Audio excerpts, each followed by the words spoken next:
अर्जुन की क्या पहचान है? आपके सामने ये सब खड़े हो, आप अर्जुन को पहचानेंगे कैसे? जिसके पास गीता है वो कृष्ण, और जो गीता को सुनने को राजी है वो अर्जुन। अगर बोध ही नहीं है गीता का, तो गीता को रखे बैठे हो या उसका पाठ करते हो या उसको पूजते हो, तो उससे थोड़ी कोई लाभ होगा।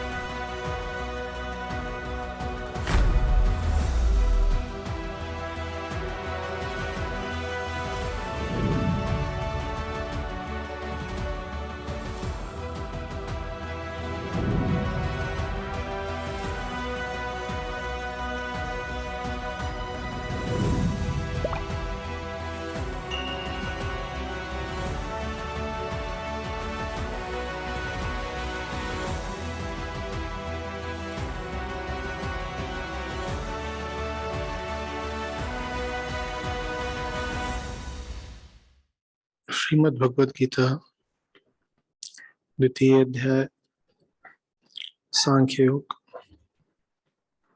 प्रथम श्लोक। संजय कहते हैं कि श्री कृष्ण ने उस प्रकार भाव से आविष्ट और अश्रुपूरित नेत्रों वाले दुखी अर्जुन से कहा,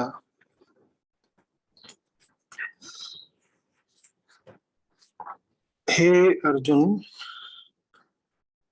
अनार्यों के योग्य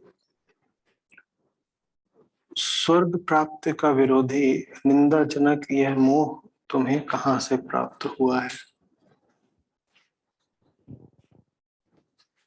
चित्त के ज्ञाता, मन के विशेषज्ञ की ये निशानी होती है।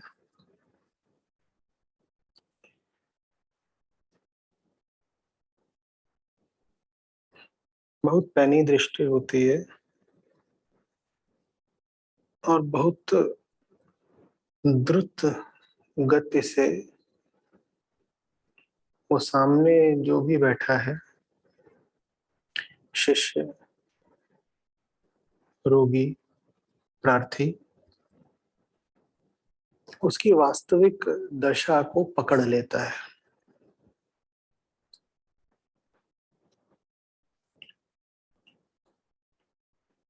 शिष्य अपनी लंबी चौड़ी व्यथा कथा सुनाता है,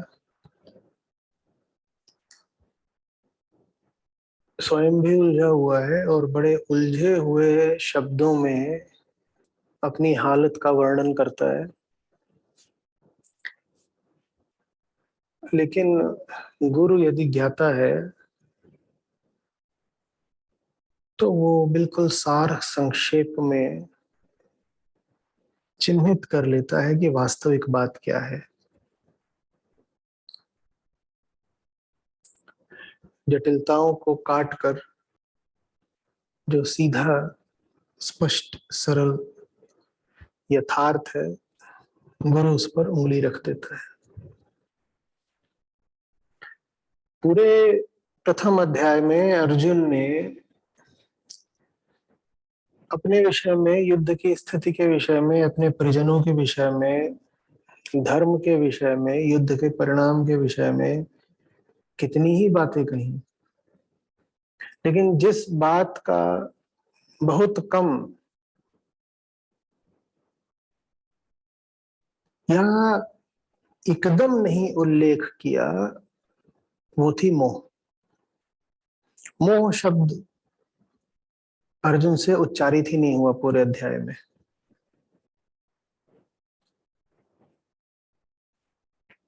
सब इधर उधर की बातें करते रहे।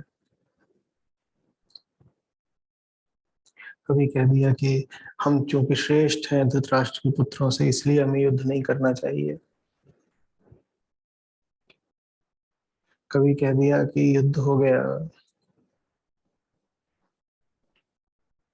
तो स्त्रियां भ्रष्ट हो जाएंगी, वर्ण संकर पैदा हो जाएंगे, फिर पितरों का क्या होगा।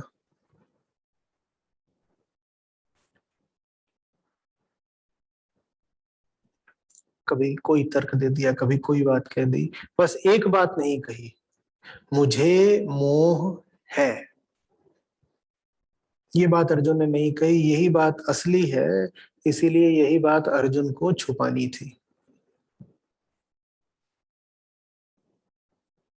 अर्जुन ने कही नहीं, और श्री कृष्ण जब बोलना शुरू करते हैं तो श्री कृष्ण ने सबसे पहले कह दी।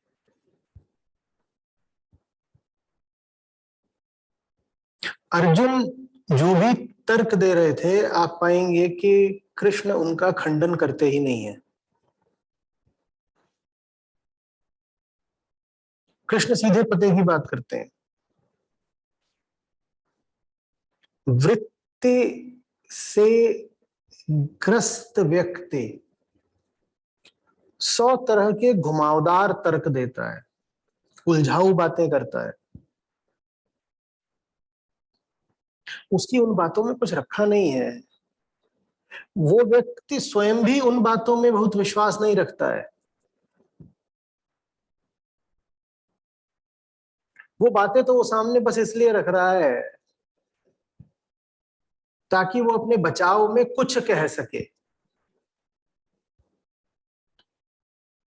ध्यान दीजिएगा, उन तर्कों में स्वयं भी उसका कोई गहरा विश्वास नहीं है। आप अर्जुन से पूछे, अर्जुन ये वर्ण संकर वाली बात में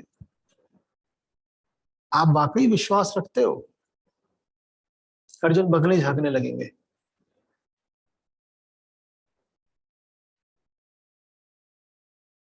एक तर्क गढ़ा गया है, कहने को कुछ चाहिए, अपनी सुरक्षा के लिए कुछ तो कवच खड़ा करना है, तो कोई ऊटपटांग बात ही सही कहनी तो है। कृष्ण भली बातें जानते हैं कि ये सब बातें बिना सार की होती हैं, इनमें कोई दम नहीं, इनसे क्या उलझे, इन बातों का क्या जवाब दें। कोई कम गहरा व्यक्ति होता, कोई थोड़ा हल्का गुरु होता, तो वो अर्जुन के तर्कों को काटना शुरू कर देता। कृष्ण बहुत गहरे हैं। कृष्ण झूठे तर्कों में, उथली बातों में उलझते ही नहीं। उन्होंने सीधे केंद्र पर उंगली रख दी, बोले अर्जुन तुम मोहग्रस्त हो, क्या बहकी बहकी बातें कर रहे हो।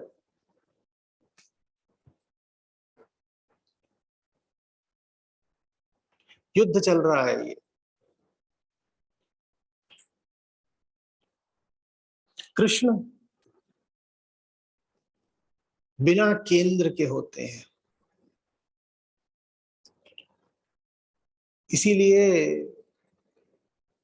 परम सत्ता को सर्वव्यापक कहा जाता है। वो किसी एक जगह नहीं होती, ऐसा कोई केंद्र नहीं होता, वो सर्वत्र होती है। तो इसीलिए जब कृष्ण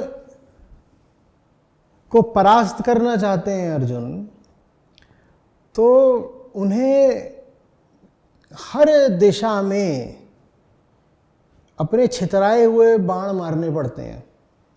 कभी कुछ कहना पड़ता है, कभी कुछ कहना पड़ता है, कभी कुछ कहना पड़ता है, क्योंकि कृष्ण किसी एक जगह नहीं है ना। एक जगह होते तो उसी दिशा में बाण मार दिया होता और अपनी बात सध जाती, अपना प्रयोजन सिद्ध हो जाता। कृष्ण किसी एक जगह है नहीं, तो अर्जुन को 100 तरह की बातें करनी पड़ती है, 100 दिशाओं में बाण मारने पड़ते हैं। लेकिन अर्जुन सर्वव्यापी नहीं है। अर्जुन तो एक बिंदु से संचालित हो रहे हैं। जो एक बिंदु से संचालित होता है उसी को तो अहंकार बोलते हैं ना। अर्जुन के पास अपना एक व्यक्तिगत केंद्र है, तो कृष्ण के लिए बहुत आसान है, उन्हें वो केंद्र दिख रहा है,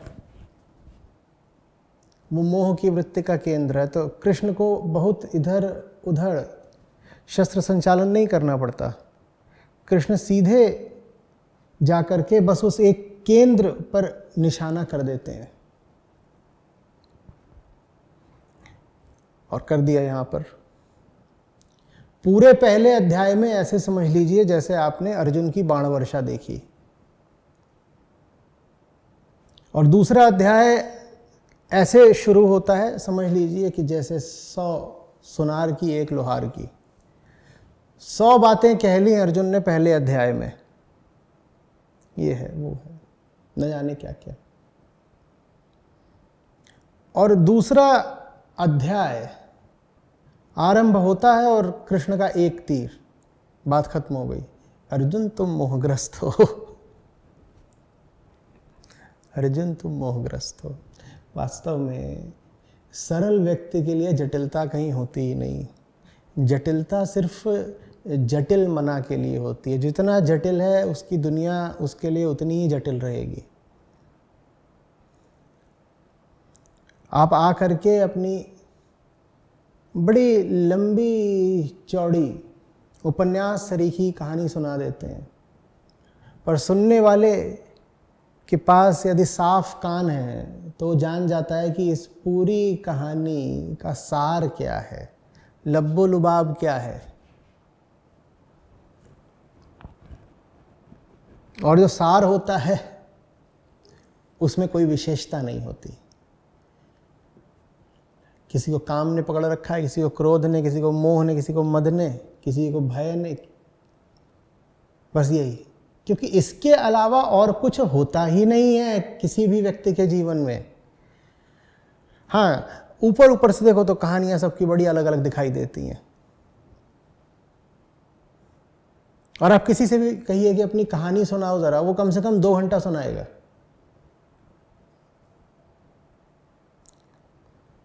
और 2 घंटे की उसकी जो कुल कहानी होगी,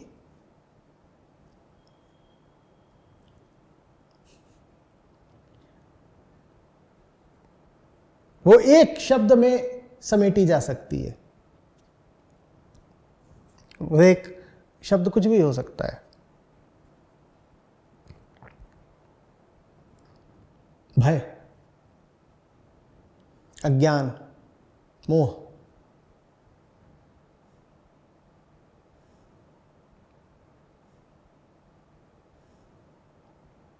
वास्तव में वो कुल कहानी एक ही शब्द की थी। इसीलिए तो उसको इतना लंबा चौड़ा बनाकर बताना पड़ा। बताने वाला भी कहीं ना कहीं जानता है कि उसकी कहानी में कोई दम नहीं, जरा सी बात है ये। उस जरा सी बात की खातिर इतना बड़ा किस्सा तैयार किया गया है। अभी 2-3 साल पहले तक हम ये भी कर लेते थे कि जो लोग मुझसे व्यक्तिगत रूप से मिलना चाहें उनका स्वागत रहता था। आइए, बैठिए, अपनी बात बताइए।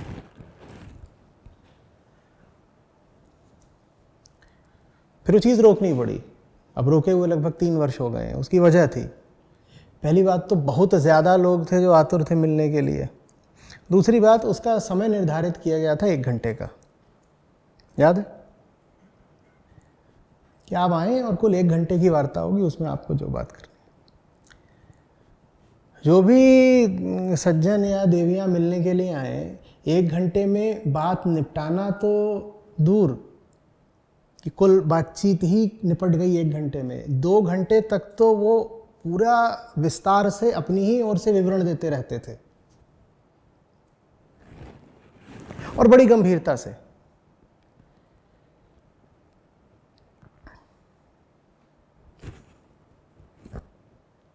मैं उनको थोड़ा बहुत टोकने की कोशिश भी करूं और वो धृष्टता जैसी लगे तो विनम्रता के नाते मैं सुनता जाऊं। और जो बता रहे हैं उनको लग रहा है कि वो कोई बड़ी गंभीर और महत्वपूर्ण बात बता रहे हो, बताए जा रहे हैं और 2 घंटे तक बताएं। कई बार तो 4-4 घंटे चला है। अब वो बता रहे हो, जो वो बता रहे हैं वो मैंने तीसरे मिनट में पकड़ लिया था कि वो क्या बता रहे हैं, और उनको बताते अब 200 मिनट हो चुके हैं। और जब वो हाँफने लग जाएं, किसी तरह रुकें, तो मैं 2-4 उनको बातें बोलूं और 2 ही 4 बातों में निदान हो जाए सारा। क्योंकि 2-4 बातों से आगे की किसी की कहानी होती ही नहीं, किसी की नहीं होती। इसी को तो संतोलते हैं ना, एक अल्फ पढ़ो छुटकारा है। मैंने तो शब्द कह दिया था, अक्षर काफी है, शब्द की भी बात नहीं है। उससे आगे की किसी की कोई दास्तान नहीं। लेकिन लोगों को बुरा लग जाए, वो बोले ये देखो हमने 2.5 घंटे तक अपना रोना रोया और इन्होंने उसके बाद 2 मिनट में बात निपटा दी।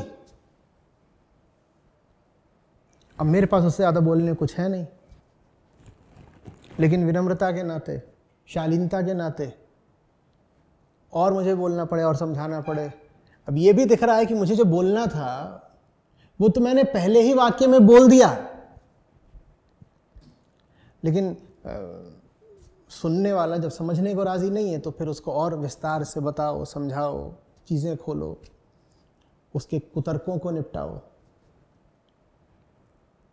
वो मैं कर सकता था, करता भी था, ऐसी मैंने सैकड़ों मुलाकातें करी,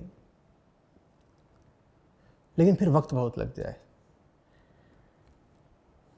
पहले तो जो 2 मिनट की बात थी उसको 2 घंटे 2.5 घंटे सुनो, फिर अपनी ओर से जो 2 मिनट की बात है उसको 2 घंटे 2.5 घंटे समझाओ।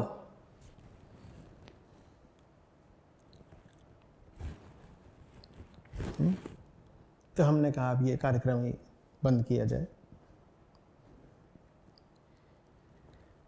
कोई इसमें जादू नहीं होता, कुछ ऐसा नहीं है कि अरे आपने कैसे पकड़ लिया, ये बात तो बड़ी छुपी हुई थी, आप कैसे खोज लाए, कहां से खोद लाए।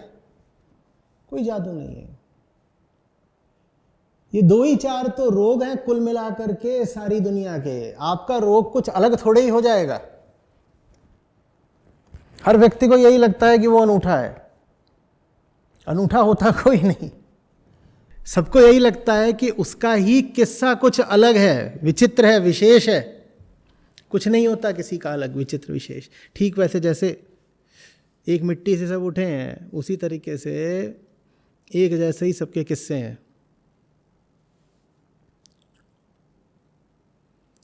बात आ रही समझ में? तो ये जो अर्जुन का किस्सा है ये बहुत पुराना है।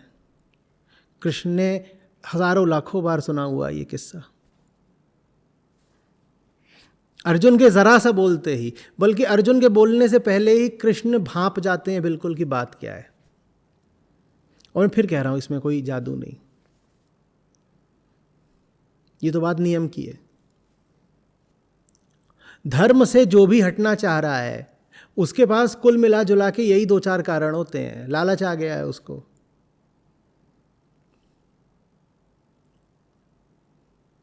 भ्रम छा गया है उसको, डर ने पकड़ लिया है, आसक्ति आ गई है, यही 2-4 बातें होती हैं। अब अर्जुन यहाँ पे धर्म से विलग हो रहे हैं तो यही 2-4 कुछ कारण होंगे। कृष्ण को क्षण भर लगा बात को पकड़ लेने में। अर्जुन चमत्कृत हो गए होंगे, कहेंगे अरे बाप रे, मेरा इतना गहरा रहस्य, इतना खुफिया राज इन्होंने इतनी जल्दी कैसे पकड़ लिया।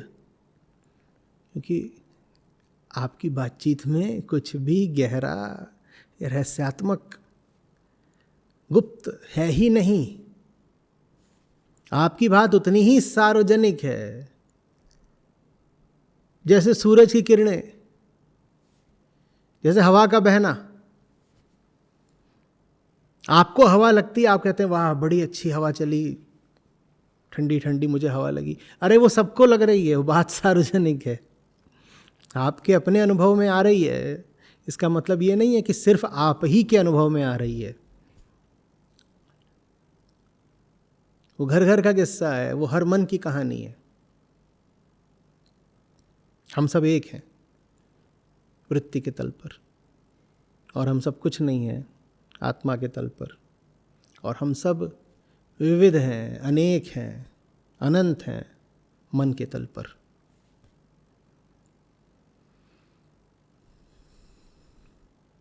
बता रही समझ में? तो थोड़ा सा चौंक गए हैं अर्जुन कि अरे इतनी जल्दी पोल खुल गई।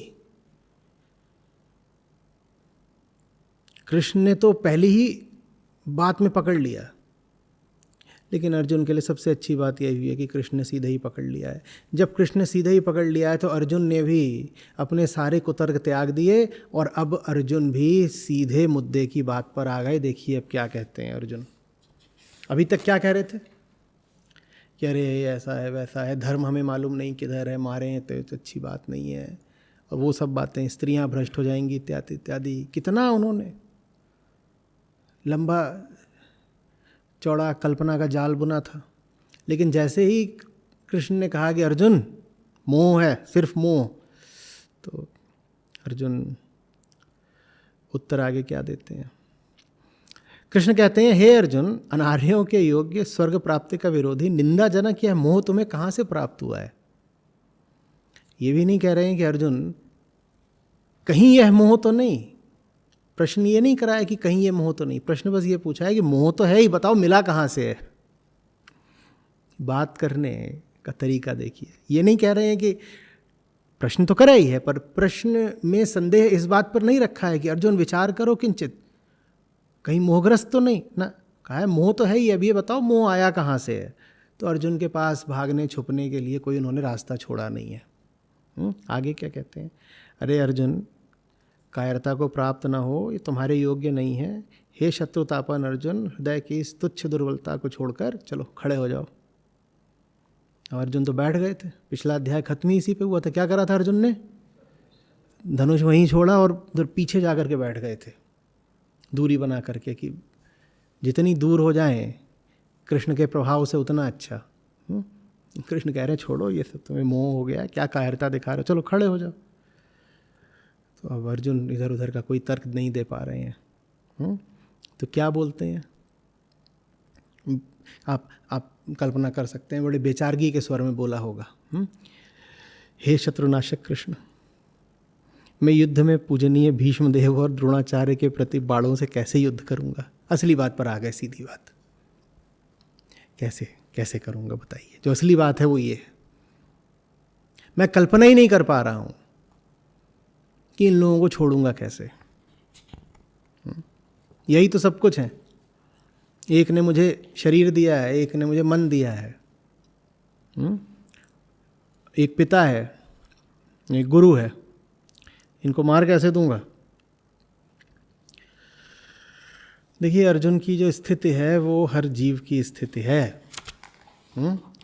प्रकृति आपको शरीर देकर भेजती है, प्रकृति शरीर देकर भेजती है, और जिसने शरीर दिया है उसके प्रति कुछ तो निष्ठा व्यक्ति में आई जाती है। उससे कुछ मिला है, और जो चीज़ मिली है वो बड़ी प्रकट है, बड़ी स्थूल है, उसे छू के देख सकते हो, ये मिली है।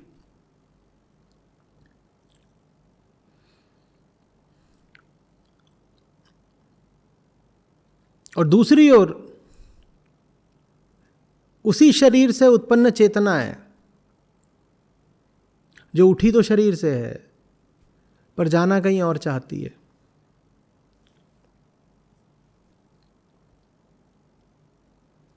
अब कौन सा धर्म निभाएं? जिस शरीर से आए हो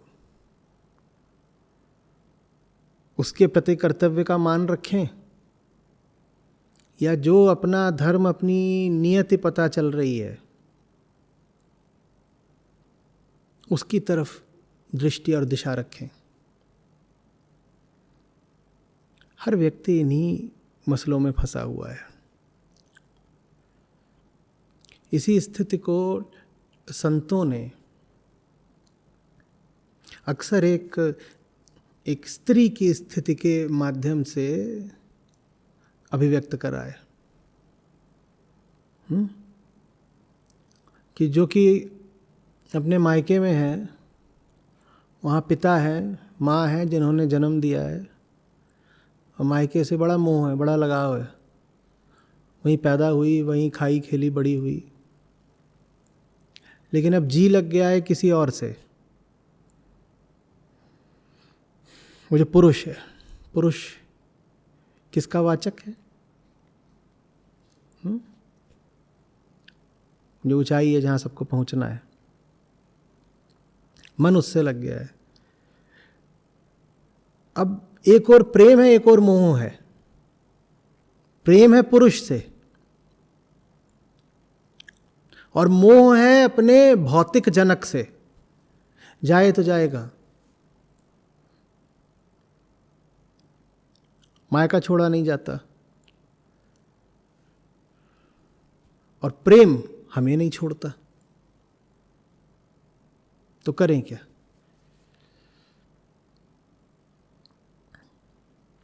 तो हम सब जो हैं उसी स्त्री की भांति हैं, अर्जुन भी उसी स्त्री की भांति हैं।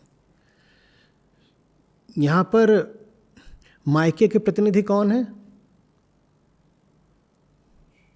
भीष्म, द्रोण,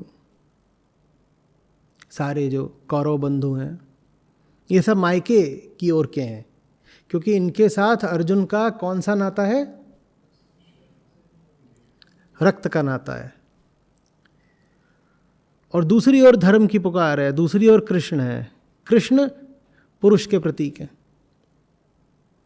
अब अर्जुन फंस रहे हैं, जैसे हम में से हर कोई फंसा हुआ है।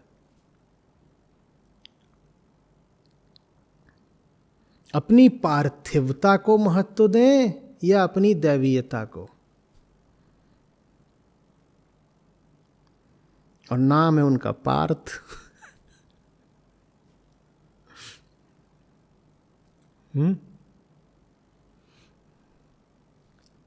समझ में आ रही है बात?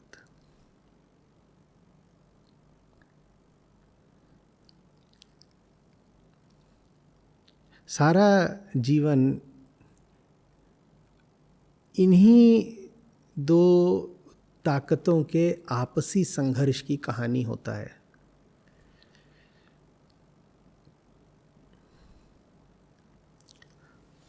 पहली ताकत है तुम्हारी देह की, और दूसरी ताकत है तुम्हारी नियति की। तुम्हारी जो चेतना है वो इन दोनों ताकतों के बीच में फंसी रहती है। चेतना के एक छोर पर शरीर है, दूसरे छोर पर आत्मा है।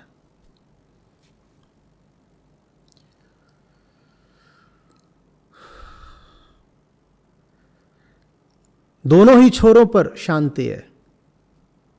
पूरी तरह आप शरीर हो जाओ तो शांत हो जाते हो। जैसे मिट्टी शांत होती है। मिट्टी को कभी तड़पते देखा है? मिट्टी को कभी व्यथित देखा है? वहाँ चेतना शून्य हो गई है, बस पदार्थ बचा है, मिट्टी। वहाँ भी शांति है, पर वो मृत्यु की शांति है। जैसे जब शरीर राख हो जाता है, राख शांत होती है ना। मरने के बाद किसी को उद्विग्न देखा है? तो शांति पाने का एक तरीका तो ये है कि पूरी तरह से पार्थिव ही हो जाओ, मिट्टी हो जाओ। कह दो कि हमें कुछ सोचना समझना नहीं है, हम चेतना शून्य हो गए। हमने चेतना को अपने मिट्टी कर डाला, कुछ नहीं बचा। और दूसरा तरीका ये है कि दूसरे छोर पर पहुंच जाओ।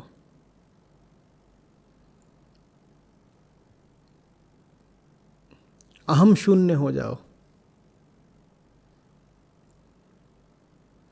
कृष्ण में विलीन हो जाओ। इन दोनों ही छोरों पर शांति है। जो मिट्टी हो जाने वाला छोर है वो हमें आकर्षक तो लगता है, पर हमें उपलब्ध नहीं है। मिट्टी वाला छोर आकर्षक भी है, आसान भी, पर मिलेगा नहीं, क्योंकि ये आपकी व्यवस्था है कि आप कितना भी चाहें आप चेतना शून्य हो नहीं सकते। प्रयास करके देख लीजिएगा।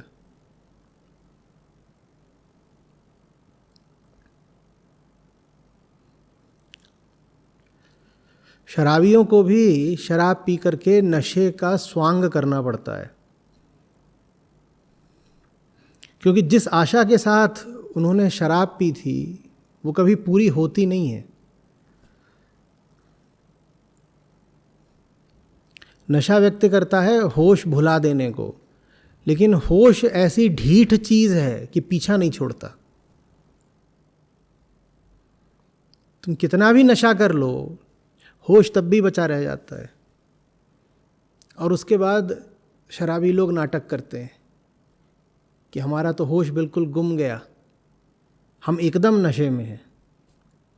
तुम एकदम नशे में होते तो तुम्हें पता कैसे चलता कि तुम नशे में हो? तुम्हारा होश ही तो है जो जान रहा है कि तुम नशे में हो। पूरे बेहोश हो गए होते तो जानने के लिए कौन बचता? बेहोशी में तो कुछ जाना नहीं जाता।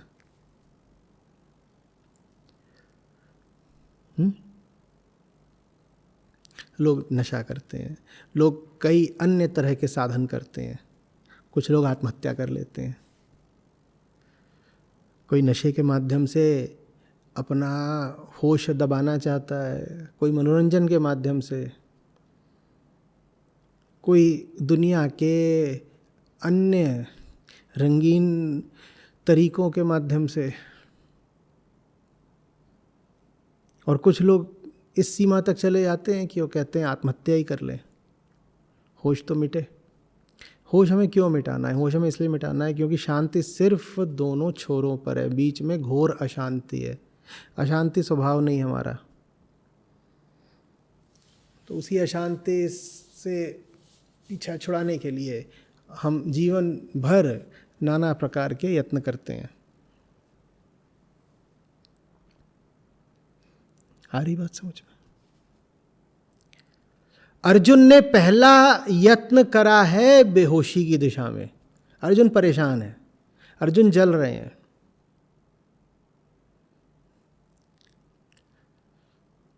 अर्जुन ने अपनी दशा का जो विवरण दिया है, देखा है ना कैसा है, दया सी आ जाए।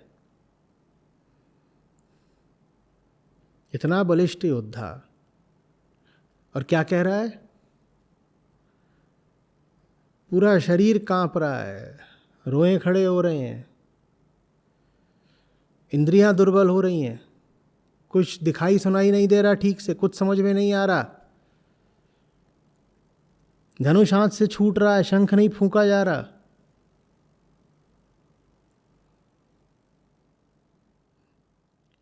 अब ये हालत कोई बहुत सुहा तो नहीं रही होगी, बुरी ही लग रही होगी। तो इस हालत से बचने के लिए, ये हालत हम सब की है, सब ऐसी हालत में रहते हैं ना। अर्जुन की हालत अभी पूरे तरीके से नाटकीय रूप से अभिव्यक्त है। हमारी हालत और हमारी अभिव्यक्ति में इतनी नाटकीयता नहीं रहती, लेकिन हालत हमारी भी लगभग रहती ऐसी है। तो अपनी इस गति से, इस दशा से निपटने के लिए अर्जुन जो पहला यत्न करते हैं वो वैसा ही होता है जैसा हम सबका होता है। चलो बेहोश हो जाओ, चलो बेहोश हो जाओ।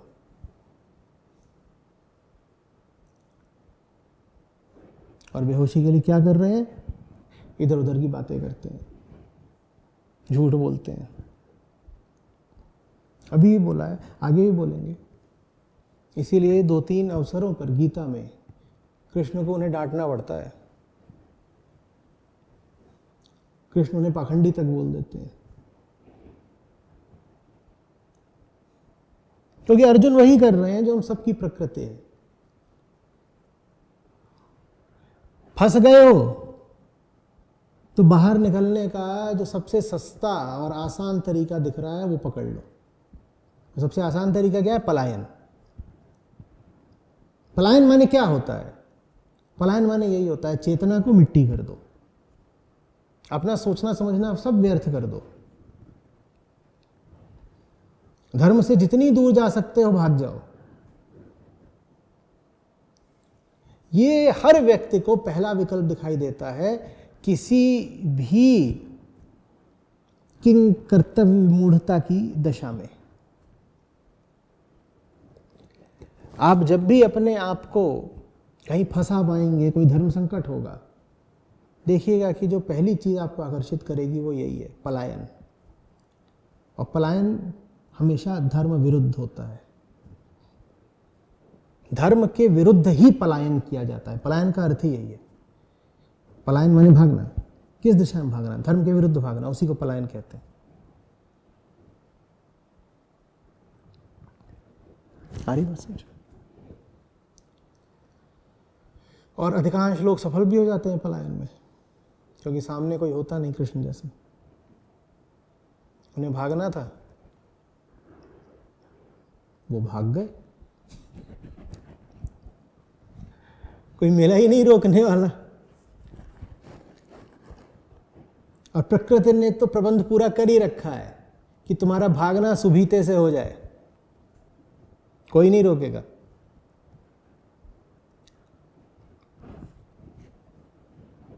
दरवाजा है, कुंडी खोलनी है, भाग जाना है, कौन रोकने वाला है।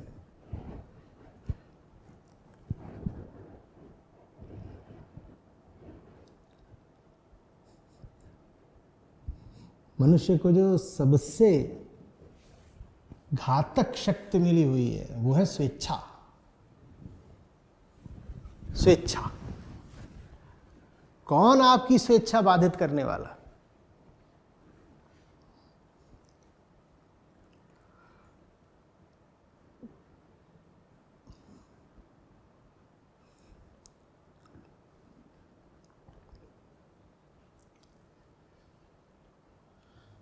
इसीलिए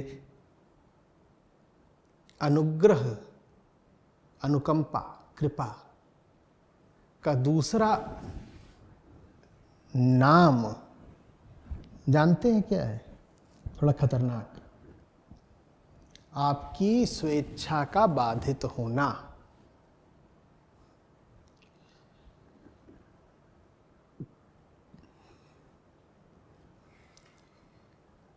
इच्छा पूर्ति का न हो पाना ही अनुकंपा है।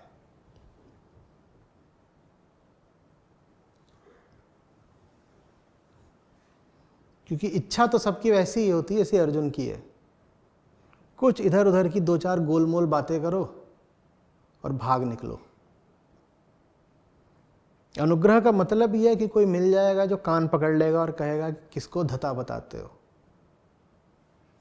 ये कुतर्क अपने जैसों के लिए रखना, हमारे सामने नहीं चलेंगे।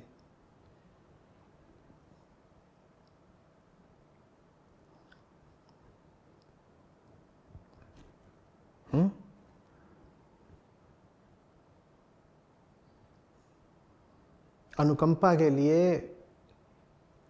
आप शब्द कह सकते हैं अनिच्छा।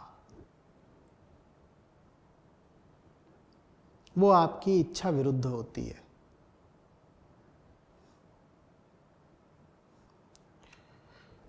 स्वेच्छा घातक शब्द है।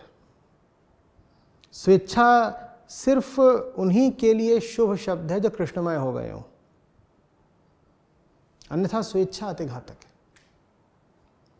अब आप समझिएगा कि आज का युग इतनी विभीषिका का क्यों है। अब आप समझिएगा कि आज पृथ्वी जितनी बुरी हालत में है, इतने अपने इतिहास में कभी क्यों नहीं हुई। क्योंकि दो घटनाएं आज साथ साथ घट रही हैं। पहला, कृष्ण को बिल्कुल कोने पर, हाशिए पर ढकेल दिया गया है आदमी के विचार द्वारा। और दूसरी बात, स्वेच्छा को बहुत महत्व दे दिया गया है। और दोनों बातें ऐसी हैं।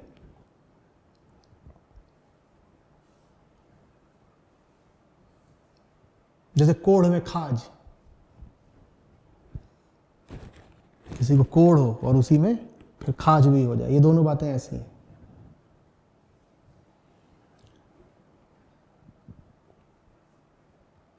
आ रही बात समझ में?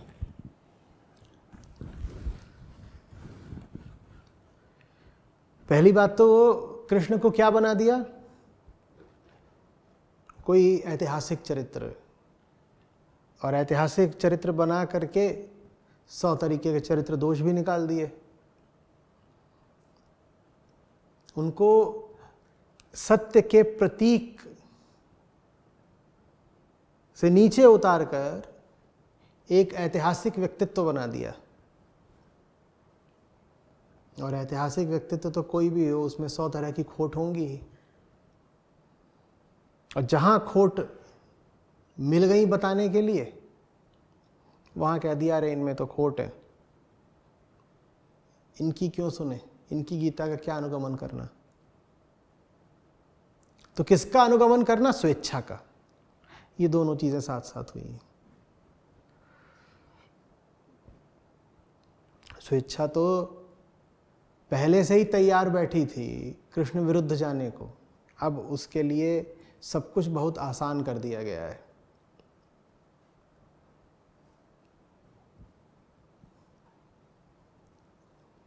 तो फिर आज हमारी जो हालत है वो है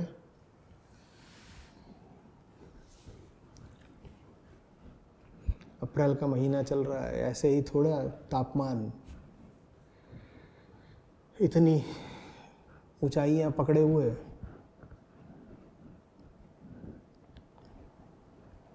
ऐसे ही थोड़ी आप सड़कों पे निकलिए तो कुछ कुछ दूर पर प्यास से मरे हुए पक्षी मिल जाते हैं।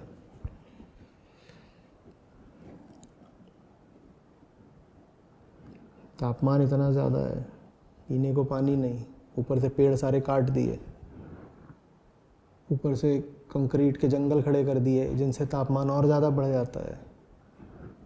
मैं वीडियो देख रहा था, दिखा रहे हैं कि हर 500-700 मीटर पर एक मरा हुआ पक्षी मिल रहा है।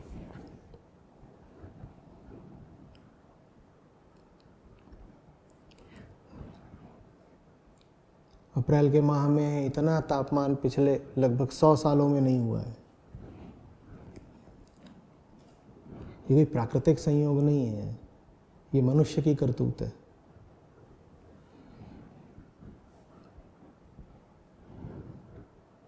स्वेच्छा जितनी बढ़ेगी पेड़ उतने घटेंगे, स्वेच्छा जितनी बढ़ेगी पशुओं की पक्षियों की प्रजातियां उतनी घटेंगी, स्वेच्छा जितनी बढ़ेगी मांसाहार उतना ज़्यादा बढ़ेगा, और स्वेच्छा जितनी बढ़ेगी मनुष्य की दुर्दशा उतनी गहराएगी।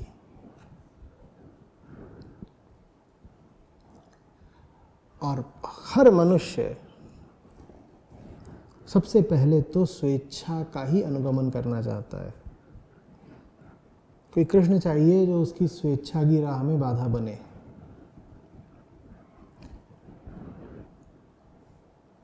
और कृष्ण उपलब्ध है।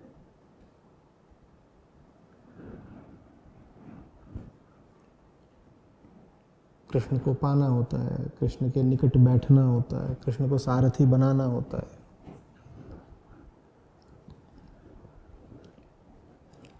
नहीं तो निकट होकर के भी बहुत दूर है। हम कह रहे थे कि हाँ इतनी लंबी चौड़ी बात चलेगी घंटों तक, और थोड़ी ही दूरी पर सब खड़े हुए हैं।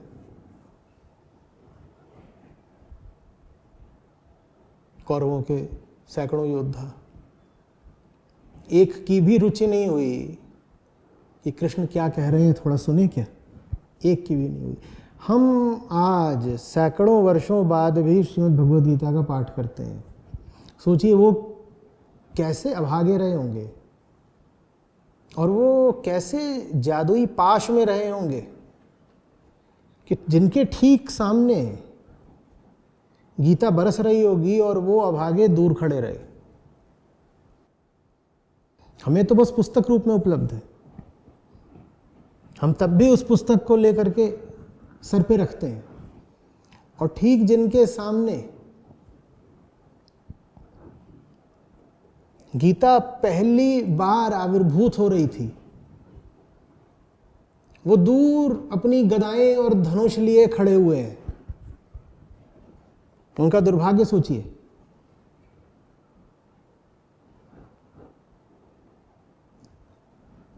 कृष्ण उपलब्ध रहते हैं, हम दूर रहते हैं।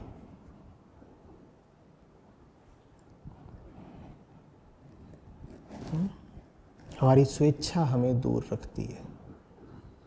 स्वेच्छा को कृष्ण नहीं चाहिए, स्वेच्छा को पाशविक सुख चाहिए। कैसे पाशविक सुख?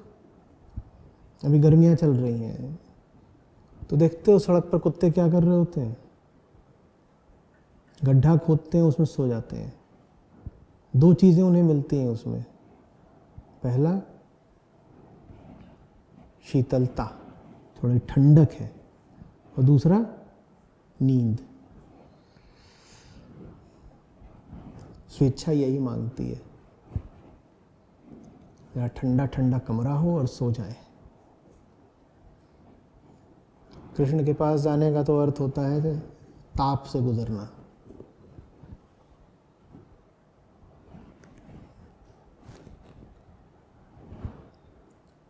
शरीर में लोहा खाना,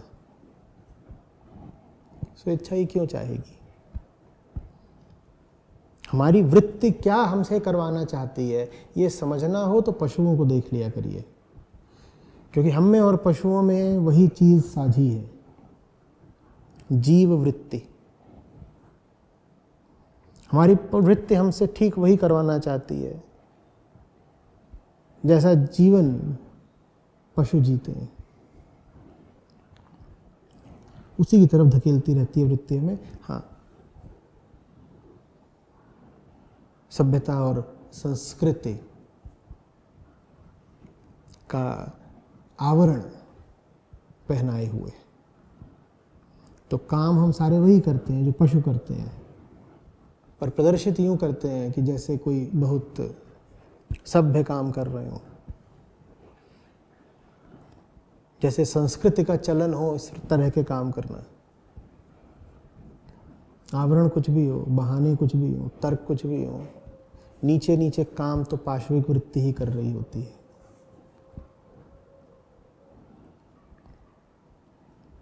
आ रही बात समझ में? अर्जुन एक तरीके से कौरवों और पांडवों की सेना के मध्य नहीं खड़े हैं। अर्जुन खड़े हैं मनुष्य की पशुता और कृष्ण के मध्य, बीचों बीच तो निसंदेह खड़े हैं अर्जुन, पर ज्यादा सही होगा यह कहना कि उनके एक तरफ खड़ी है मनुष्य की पाशविकता और दूसरी तरफ खड़े हुए हैं सिर्फ कृष्ण। अब अर्जुन को चुनाव करना है, किसको चुने? हम सब बीचों बीच खड़े हैं, हम सबको चुनाव करना है, किसको चुने?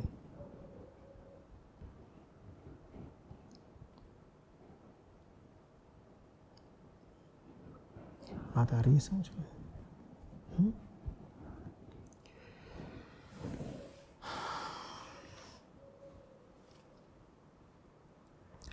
तो आगे कहते हैं अर्जुन, मैं तो महानुभाव गुरुओं को मारकर न इस लोक में भिक्षान भोजन करना बल्कि कल्याणकर मानता हूँ, क्योंकि गुरुओं का वध करके मैं रक्त से सने हुए अर्थ और काम रूपी भोगों को ही तो भोगूंगा।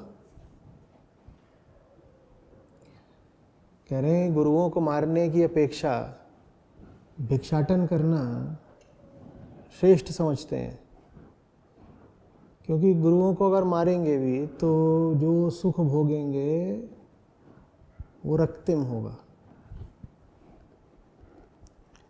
स्वजनों के रक्त से सना हुआ।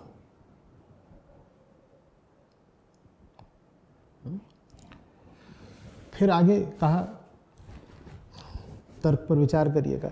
फिर हम ये भी तो नहीं जानते हैं कि हम लोगों के लिए श्रेयस्कर क्या है। हम माने न मैं जानता हूं ना आप जानते। फिर हम ये भी तो नहीं जानते हैं कि हम लोगों के लिए श्रेयस्कर क्या है। हम उन्हें जीत लें या वो हमें जीत लें, अभी तो ये भी पता नहीं कि ज़्यादा उचित बात क्या होगी, धर्म किस तरफ है अभी कुछ तय नहीं। ये भी हो सकता है कि वही लोग धर्म की तरफ हों और हम अधर्म की तरफ हों, तो हो सकता है कि उचित भी यही हो कि विजय दुर्योधन की हो। जिन लोगों को मारकर हम जीना नहीं चाहते वे ही धृतराष्ट्र के पुत्र सामने खड़े हैं। देखिए ऐसे खेल चलता है, गौर करिएगा पूरी प्रक्रिया पर। लंबा चौड़ा वक्तव्य दिया अर्जुन ने पहले अध्याय में, पोल खोल दी कृष्ण ने एक ही वाक्य में, अर्जुन तुम मोहग्रस्त हो। और जैसे ही पोल खुली अर्जुन अनायास ही स्वीकार भी कर बैठे कि हाँ ये बात तो सही है, मैं कैसे मार दूं अपने गुरुओं पितामह को। लेकिन फिर जैसे एकाएक याद आया कि अरे अरे अरे इतनी जल्दी समर्पण थोड़े ही कर देना है, ये तो धोबी पाठ हो गया, ये तो नॉकआउट हो गया, ये नहीं होने देना है। तो कुतर्क का दौर अब फिर से जारी है।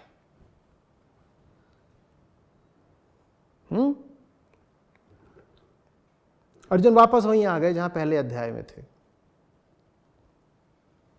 बल्कि और ज्यादा अब अड़ गए हैं अपनी पुरानी ही स्थिति पर, क्योंकि दिख गया है कि जो सामने शत्रु है वो प्रबल है। कौन है सामने शत्रु?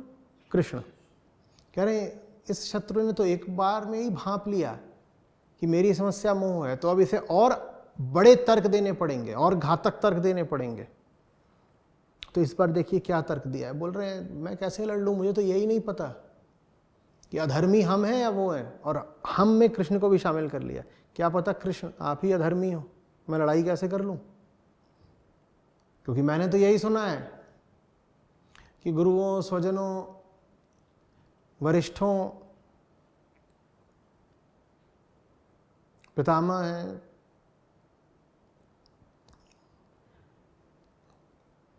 इनसे युद्ध आदि करना कोई धर्म की बात नहीं होती। मुझे कैसे पता कि आप ही धर्म की तरफ हैं? आप तो उल्टा धर्म बता रहे हैं। हमारी संस्कृति तो यह सिखाती है कि जो भी हो जाए अपनों पर शस्त्र न चलाओ, अपने तो अपने हैं, और आप कह रहे हैं शस्त्र चला दो। तो मुझे तो लग रहा है कृष्ण कि अधर्म कहीं आप ही तो नहीं कर रहे। ये भारी बाण चलाना पड़ गया है अर्जुन को, क्योंकि दिख गया है कि दुश्मन में बड़ा दम है, शत्रु प्रबल है। तो इस पर तदनुसार किसी भारी अस्त्र का उपयोग करना पड़ेगा।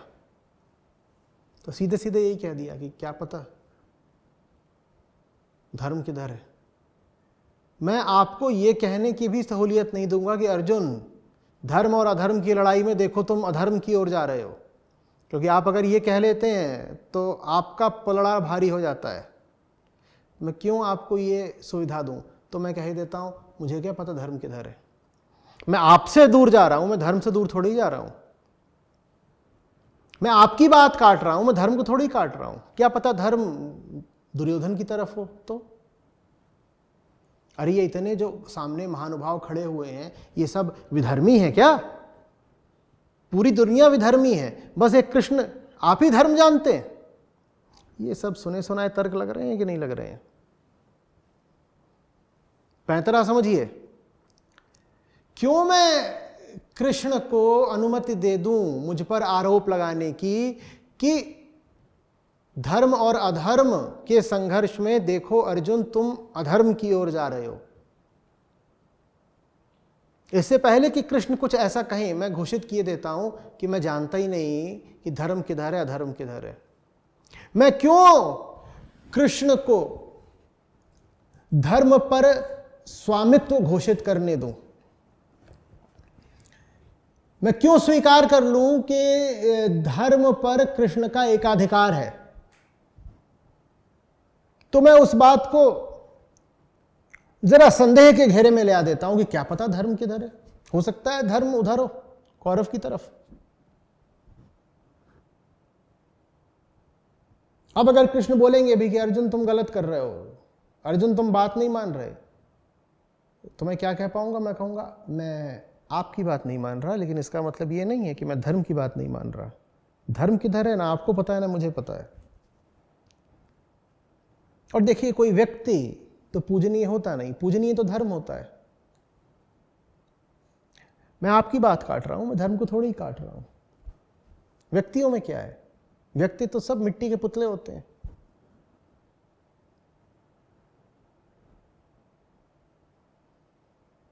अर्जुन ने बड़ी बढ़िया बाजी चली है। हम सब चलते हैं। अर्जुन की बातों को समझिए ताकि आप समझ पाएं कि हम सब किस तरीके से कृष्ण विरुद्ध जाने के लिए अपने ही खिलाफ षड्यंत्र दर षड्यंत्र रचते रहते हैं।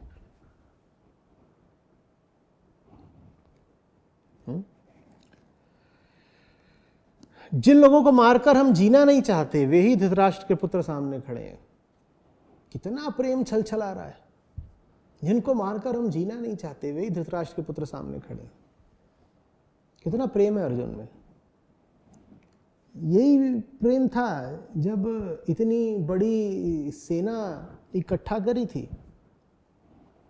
वो जो पांडवों की तरफ सेना खड़ी हुई है वो कोई पांडवों भर की नहीं है, उसमें और दुनिया भर के राजा लोग हैं जो पांडवों के समर्थन में आके खड़े हो गए हैं और दौड़ दौड़ कर घूम घूम कर बाकायदा उन राजाओं का समर्थन हासिल किया गया था।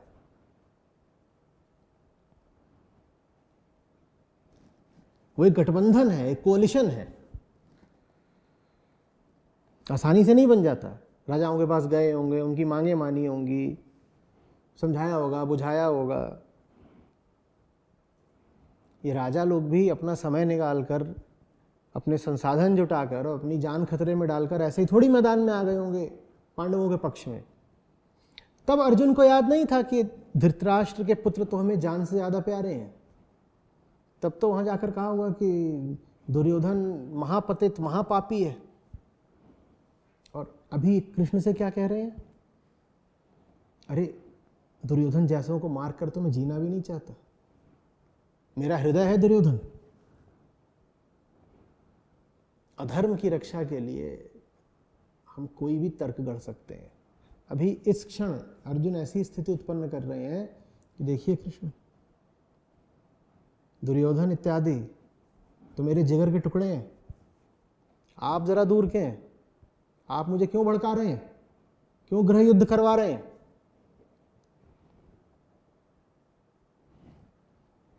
चाल देख रहे हैं?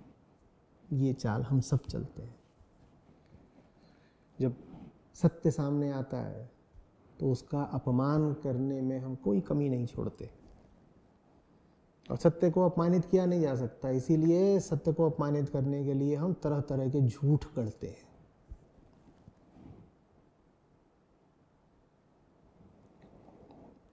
कितना हास्यास्पद है और कितना त्रासद। जिन कौरवों को मारकर हम जीना नहीं चाहते वो धृतराष्ट्र पुत्र हमारे सामने खड़े हुए हैं।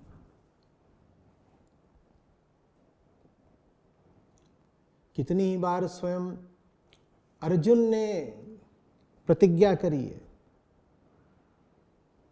भीम ने शपथ उठाई है कि कौरवों को मारे बिना जिएंगे नहीं, शांति नहीं पाएंगे। और अभी देखिए क्या कह रहे हैं कि अगर कौरव नहीं रहे तो हम भी जीना नहीं चाहेंगे।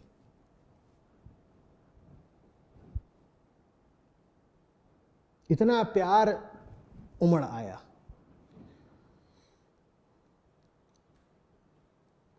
सच इतना खतरनाक होता है कि उससे बचने के लिए हम किसी भी तरीके की गंदगी से प्यार कर सकते हैं। सच से बचने के लिए हम गंदी से गंदी चीज के प्रति प्रेम घोषित कर सकते हैं।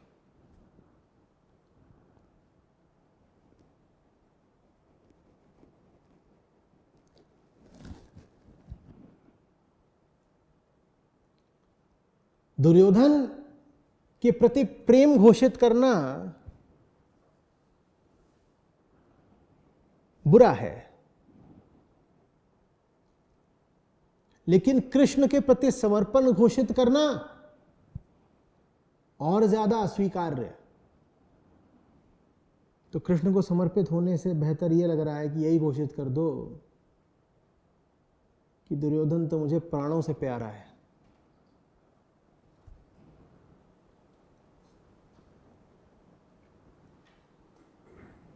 दुर्योधन चलेगा, सच नहीं चलेगा। या ऐसे कह दो, सच के अतिरिक्त कुछ भी चलेगा। कुछ भी चलेगा।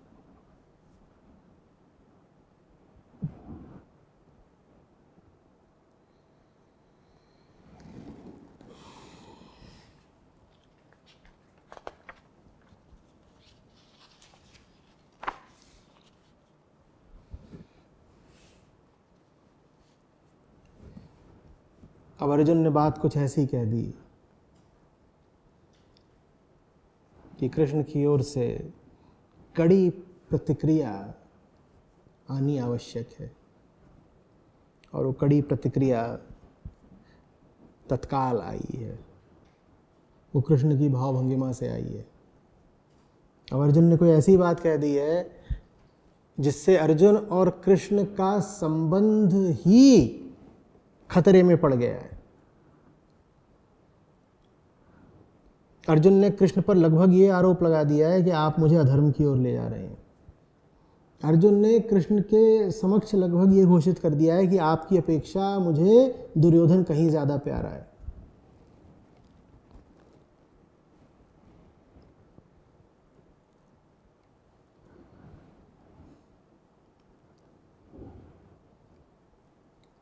कृष्ण कोई हल्के योद्धा तो है नहीं। इस तरह का प्रहार उन पर होगा तो तत्काल प्रतिकार भी होगा, और प्रतिकार हुआ है। शाब्दिक रूप से नहीं, मौन रूप से।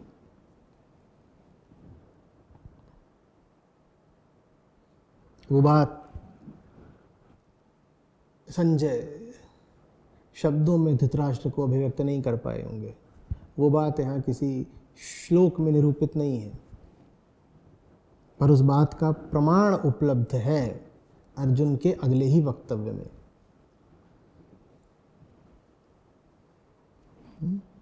ये जो कुछ कह गए अर्जुन, उस पर कृष्ण का जो प्रतिसाद है वो अब अर्जुन की वाणी में इस प्रकार देखने को मिलता है। अज्ञान जनित कायरता के दोष से मेरा स्वभाव ढक गया है। एकदम पलट गए। धर्म के विषय में मेरा चित्त मोहित हो गया है। माफ कर दीजिए, आपका ये रुष्ट चेहरा मैं झेल नहीं पाऊंगा।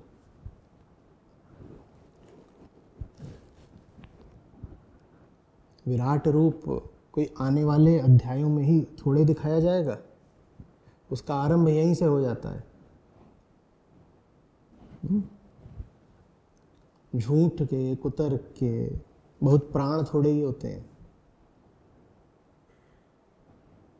सच क्रुद्ध हो जाए और अपनी लाल लाल आंखें दिखाए, झूठ के पांव उखड़ जाते हैं तत्काल, और ये देखिए उखड़ रहे हैं। तो कहां तो अभी अभी कह रहे थे कि दुर्योधन मुझे जान से प्यारा है, और धर्म किधर अधर्म किधर, अभी तो ये निश्चित ही नहीं हुआ है, और तत्काल पलटना पड़ा। देखिए, क्षमा करिए, अज्ञान जनित कायरता के दोष से मेरा स्वभाव ढक गया है। मैं अज्ञानी हूं, मैं कायर हूं, मैं मान रहा हूं कृष्ण, क्षमा। धर्म के विषय में मेरा चित्त मोहित हो गया है। अरे मुझे कहाँ पता क्या धर्म क्या अधर्म, मुझे पता ही होता तो मैं थोड़ी बोल देता कि क्या पता धर्म कौरवों की तरफ हो। मैं तुमसे पूछता हूं, अब पूछने पर आ गए, अभी तक बता रहे थे। मैं तुमसे पूछता हूं, जो मेरे लिए कल्याणकर हो वह मुझे बताओ कृष्ण। मैं तुम्हारा शिष्य हूं, मैं बच्चा हूं, मुझे शरण में ले लो।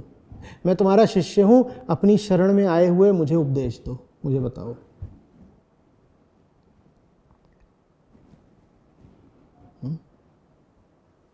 अब कुछ बात बनी। जब झूठ चरम पर पहुंच जाता है, वहीं अक्सर उसे टूटना पड़ता है। अर्जुन ने कुछ ऐसी बातें कह दी जो इतनी झूठ है कि अर्जुन को टूटना पड़ा। अब कह रहे हैं कि शरणागत हूं, उपदेश दीजिए, धर्म नहीं जानता, चित्त मोहग्रस्त है, अज्ञान जनित कायरता ने जकड़ लिया है। सारी बातें मान ली जो कृष्ण इनसे कह रहे थे। बड़े बड़े कुतर्क थोड़ी देर के लिए ऐसे ही पर पीछे छूट गए हैं।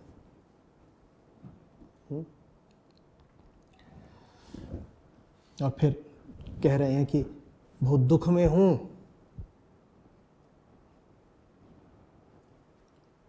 क्रोध न करें, रुष्ट ना हो, मेरी स्थिति को समझें। कितना शोकाकुल हूं। सुनिए, पृथ्वी पर निष्कंटक समृद्ध राज्य तथा देवताओं का साम्राज्य पाकर भी मैं ऐसा कोई उपाय नहीं देखता जो मेरी इंद्रियों को सुखाने वाले इस शोक को दूर कर सके। मेरी हालत भयानक है। कृष्ण त्राहिमाम, रक्षा करिए, कुछ बोलिए, उपदेश दीजिए।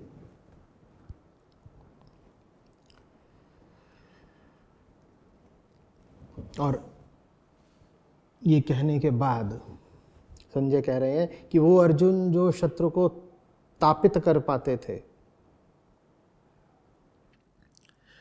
गोविंद से ऐसा कहकर एकदम मौन हो गए। बोले युद्ध नहीं करूंगा, स्थिति नहीं युद्ध करने की। दुखी बहुत हूं, अपने ही हठ के कारण दुखी हूं, और चूंकि दुखी हूं इसीलिए हठ और पकड़ कर रखूंगा। ये हर शोकाकुल व्यक्ति की कहानी होती है। दुखी बहुत हूं, ठीक है, बिल्कुल सही बात है, दुख है, और अपने हठ के कारण ही दुखी हूं, और चूंकि बहुत दुखी हूं इसीलिए हठ को और पकड़ कर रखूंगा। हम जितने दुखी होते जाते हैं उतना ज्यादा हम उसी कारण को पकड़ते जाते हैं जिसने हमें दुखी किया। यही वजह है कि आनंद इतना विरल है, इतना अप्राप्य है, और दुख इतना सार्वजनिक। आनंद स्वभाव है, फिर भी इतना विरल क्यों, इतना अप्राप्य क्यों? और दुख तो झूठ है, फिर भी इतना व्यापक क्यों? क्योंकि दुख में यही विशेषता है। आप जितने दुखी होगे, आप दुख के कारण की ओर उतना ज़्यादा बढ़ोगे। हम सोचते हैं कि जब हम दुखी होते हैं तो फिर हम प्रतिक्रिया में सुख की ओर बढ़ते हैं। नहीं, ऐसा नहीं है। आप दुखी होते हो किसी कारण से, और जब आप दुखी हो तब वो कारण बना हुआ है। आप दुखी हुए हो क्योंकि आप दुख के कारण की ओर बढ़े। दुख के कारण की ओर क्यों बढ़े? दुख पाने के लिए नहीं, सुख पाने के लिए। आप थोड़े से दुखी थे, आप थोड़े से दुखी थे, और आपको कोई बिंदु दिख रहा था जहां आपको लग रहा था कि सुख मिलेगा, तो आप उसकी ओर बढ़े। जो बात आपको लग रही थी वो बिल्कुल उल्टी थी, आप उसकी ओर बढ़े तो आपको और क्या मिल गया? दुख। आपका दुख बढ़ गया। जब आप कम दुखी थे तो आप थोड़ी गति से उस कारण की ओर बढ़े थे, वो कारण जो वादा कर रहा था कि सुख देगा। जब उस कारण की ओर बढ़ के आप और दुखी हो गए तो आप कितनी गति से अब उस कारण की ओर बढ़ोगे? आप और ज्यादा गति से बढ़ोगे। और अब आप और दुखी हो जाओगे तो आप दुख देने वाले कारण की ओर और त्वरा से बढ़ोगे। दुखी व्यक्ति दुख का इलाज ठीक वहीं ढूंढता है जहां से दुख आया है। इसीलिए दुख लगभग अमर है।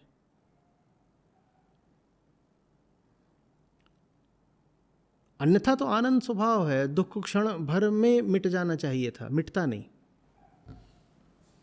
आप दुखी आदमी से उसका दुख छुड़वा कर दिखा दीजिए, वो नहीं छोड़ेगा। ये दुनिया के कठिनतम कामों में से एक है, दुखी आदमी से उसका दुख छुड़वाना। वो दुख को मुट्ठी भींच कर पकड़ता है।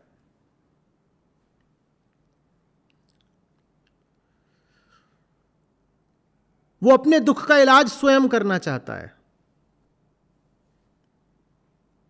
जैसे कोई अंधा अपनी आंखों की सर्जरी स्वयं करना चाहे।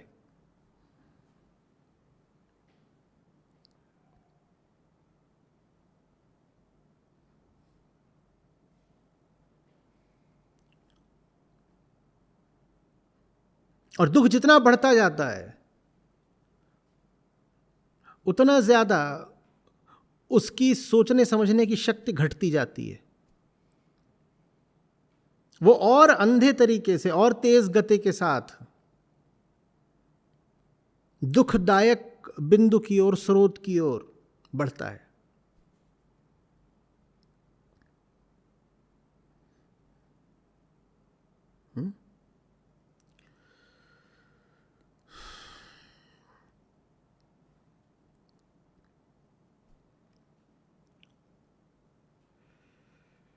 अर्जुन शोक में,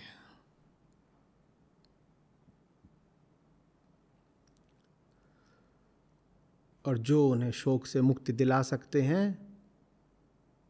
वो अभी अर्जुन को बहुत भा नहीं रहे। उनकी बातों का अनुकरण करने को अर्जुन का मन सहज ही प्रस्तुत नहीं हो रहा। किसी का भी मन सत्य की तरफ सहज प्रस्तुत नहीं होता। तब चाहिए होता है अनुशासन। अनुशासन के अलावा अध्यात्म में कहा जा सकता है किसी भी बात का कोई महत्व है ही नहीं। मन का काम है सदैव गलत दिशा भागना, सत्य के विपरीत भागना, और अनुशासन का अर्थ है मन को बांध कर रखना, सही दिशा में उसे खींच खींच कर लाना। इसके अलावा अध्यात्म माने क्या? कुछ नहीं।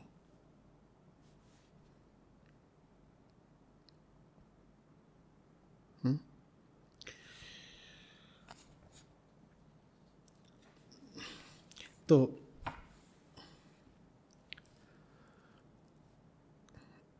अर्जुन शोकाकुल होकर मौन हो गए हैं, बैठ गए हैं। मैं तो नहीं लड़ूंगा।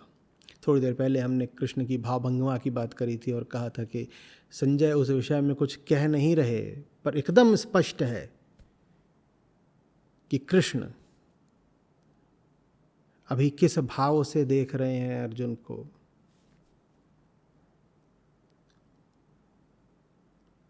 कि उनकी आंखें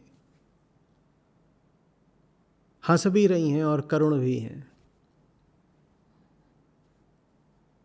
फिर 2 ही श्लोकों बाद कृष्ण की स्थिति का थोड़ा सा वर्णन संजय कर देते हैं। हे राजा धृतराष्ट्र, तब श्री कृष्ण ने दोनों सेनाओं के बीच में अत्यंत दुखी अर्जुन से मानो हंसते हुए कहा। ये बड़ी विशेष हंसी है, बड़ी विशेष हंसी है। शोक को देखकर हंस रहे हैं कृष्ण।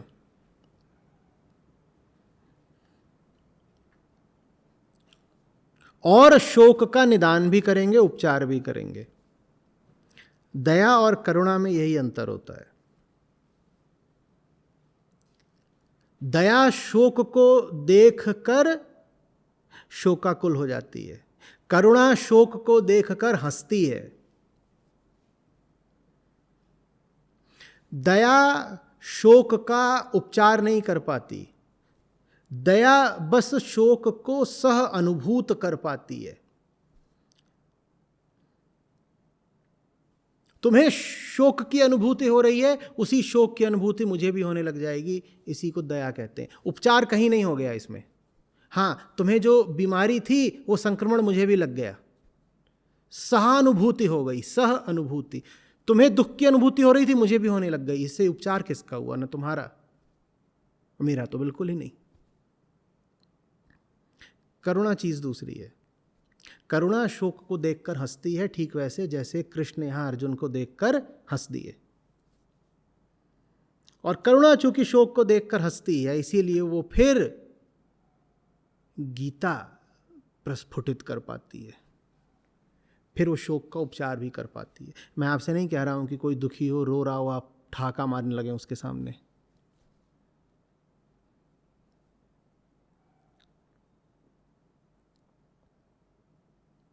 यहां पर हंसने का मतलब है दुख को गंभीरता से ना लेना, मनुष्य की वृत्ति को, मन की माया को बहुत गंभीरता, बहुत महत्व न देना।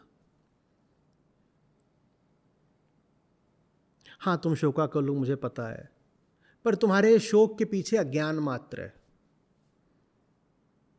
मैं उसे गंभीरता से कैसे ले सकता हूं? तुम्हारा शोक वैसा ही है जैसे कोई छोटा बच्चा खंभे को देख करके डर जाए और रोने लगे कि राक्षस खड़ा है। क्या मैं अभी उस छोटे बच्चे के साथ रोना शुरू कर दूं? मैं कैसे रो सकता हूं? मैं तो जानता हूं ना कहीं कोई राक्षस नहीं है। तुम व्यर्थ ही शोकग्रस्त हो। तो कृष्ण हंस देते हैं। कृष्ण इस शोक का यथार्थ जानते हैं।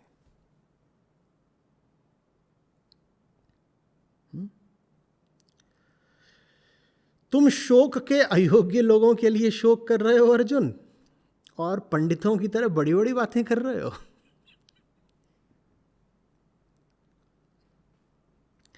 तुम शोक के अयोग्य लोगों के लिए शोक कर रहे हो अर्जुन, और पंडितों जैसी बातें बता रहे हो। अरे अगर तुम ज्ञानी होते तो तुम जानते कि मृत और जीवित लोगों में से किसी के लिए भी शोक नहीं किया जाता। सबसे पहले तो ये समझो कि तुम अज्ञानी हो। बेकार प्रवचन इतना ना बताओ। देखो समझो, शोक में भी अहंकार होता है, दुख में भी गहरा अहंकार होता है। आप दुखी होते हो किसी कारण से, आपने इतना तो मान लिया ना कि आपने जो कारण पकड़ा है वो दुखी होने के लिए पर्याप्त है, कि आपके पास जो कारण है वो वैध है। आप अपना आत्मविश्वास देख रहे हैं। जो जिज्ञासु होगा, जिसमें शिष्यत्व होगा, जो साधक होगा, वो दुखी हो ही नहीं पाएगा, क्योंकि दुखी होने के लिए बड़ा आत्मविश्वास चाहिए। उदाहरण के लिए, ये कोई चीज़ है, ये खो गई और मैं बहुत दुखी हो जाऊं, तो मेरे इस दुख में एक मान्यता बैठी हुई है। पहले क्या है मान्यता? कि इस चीज का इतना महत्व था कि इसके न रहने पर मैं दुखी हो जाऊं।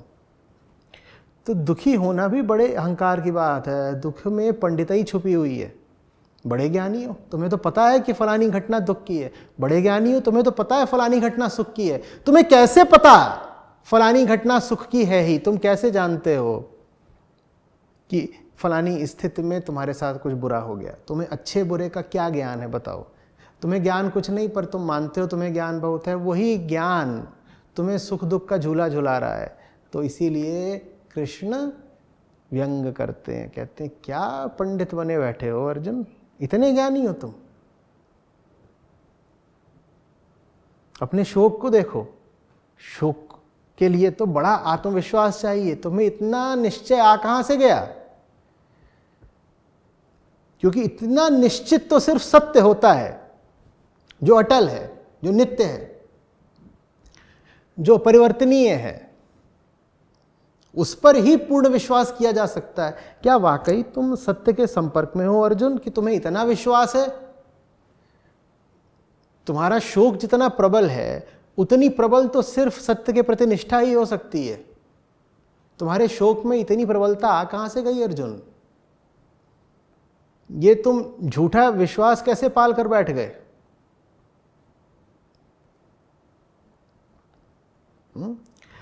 तुम शोक के अयोग्य लोगों के लिए शोक कर रहे हो। शोक के योग्य कोई भी नहीं। यहां पे कह रहे हैं शोक के अयोग्य लोगों के लिए शोक कर रहे हो। इससे यह भाव पैदा हो सकता है कि कुछ लोग होते हैं जो शोक के योग्य होते हैं।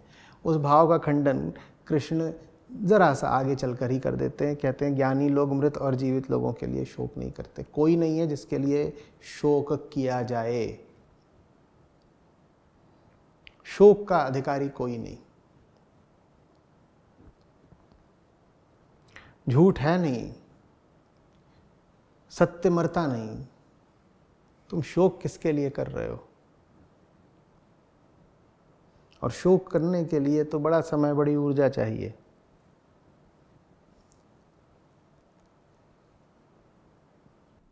जो ऊर्जा सत्य के अनुगमन में लगानी चाहिए थी, वो तुमने शोक में लगा दी।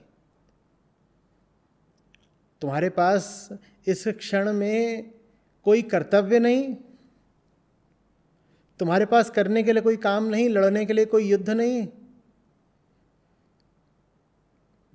तुमने इतनी फुर्सत, इतनी गुंजाइश निकाल कहाँ से ली, इतना अवकाश तुमने चुरा कहाँ से लिया कि तुम बैठ करके रथ में पीछे माथे पर हाथ रख के शोक कर रहे हो? जीवन तो कर्तव्य पूर्ति की एक सतत धारा है। उसमें हंसने रोने के लिए तुमको कहाँ से अंतराल मिल गया, बताओ?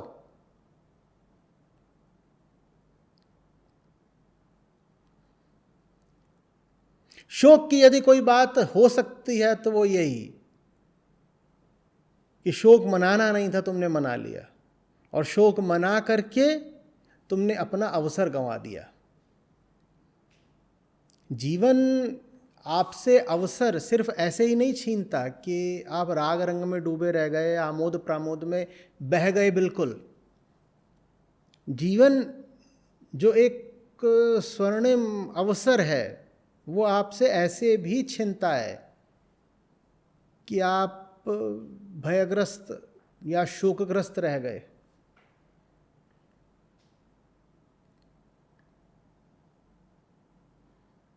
कोई बड़े राग रंग में डूबा हो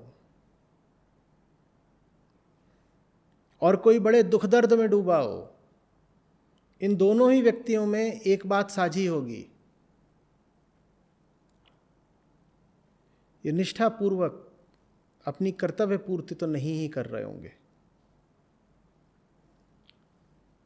एक को मजे से फुर्सत नहीं और दूसरे को आंसुओं से फुर्सत नहीं। एक की हंसी नहीं रुक रही, एक के आंसू नहीं थम रहे।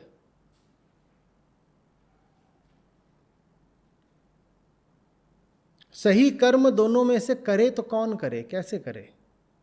दोनों को ही अपने भाव, अपना चित्त, अपना विश्वास ज्यादा प्यारा है। ज्ञानी लोग शोक नहीं किया करते, ना उनके लिए जो चले गए, ना उनके लिए जो हैं, ना उनके लिए जो आएंगे। जो ज्ञानी है वो भली भांति अपने विषय में ज्ञान रखता है, वो जानता है वो कौन है, वो भली भांति जानता है कि उसके पास ज़रा सा समय है और उस समय का उसे सदुपयोग करना है। उस समय को वो किसी भी अन्य भाव में, अन्य प्रयोजन में नहीं निकाल सकता। सारे उपक्रम उसके लिए व्यर्थ और त्याज्य हो जाते हैं।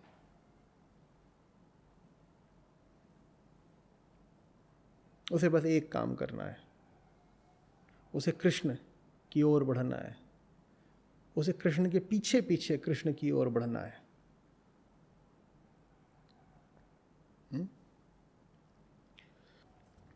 ऐसा नहीं है कि मैं कभी नहीं था और तुम भी नहीं थे या ये राजा लोग भी नहीं थे, और यह भी नहीं कि इसके अनंतर हम सब लोग नहीं रहेंगे।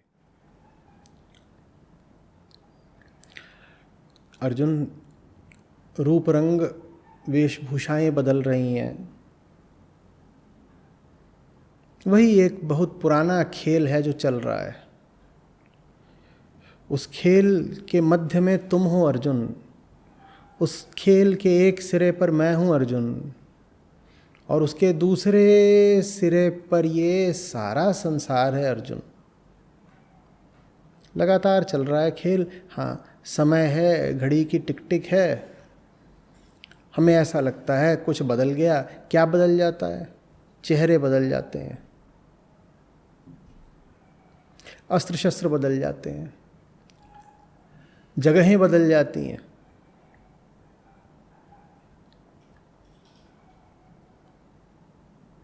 पर बात वही रहती है।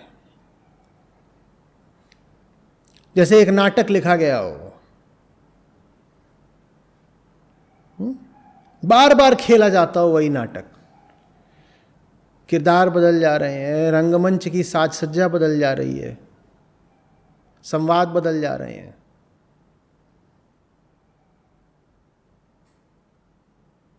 पर विषय वस्तु एक ही रह रही है। नाटक का केंद्रीय भाव जैसे कोई दूसरा हो ही नहीं सकता। थीम बदल ही नहीं रही है।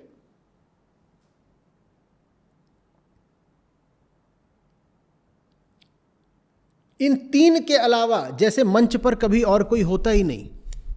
अर्जुन, कृष्ण और संसार। तो ऐसा कब था कि समय रहा हो और अर्जुन न रहा हो? ऐसा कब था कि समय हो और कृष्ण न हो और ये संसार न हो? समय का अर्थ ही है कि ये तीन ही रहे हैं लगातार, और इन तीन के अतिरिक्त कोई नहीं, और इन तीन से कम कोई नहीं। ये तीन जब तक रहेंगे तब तक समय रहेगा, और जब तक समय रहेगा ये तीन रहेंगे। समय का अर्थ ही है इन तीनों का होना। जैसे समय बह ही इसीलिए रहा है कि अर्जुन जाएं और कृष्ण से एक हो जाएं। जैसे समय स्वयं प्रतीक्षा कर रहा है अर्जुन के शरणागत हो जाने की।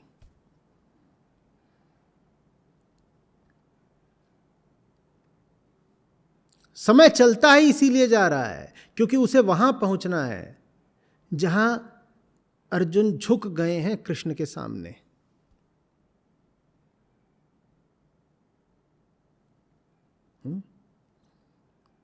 और जब वैसा होता है तब समय रुक जाता है।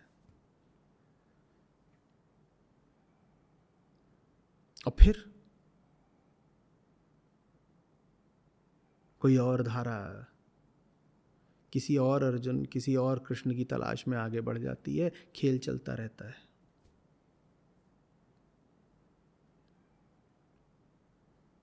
जिस क्षण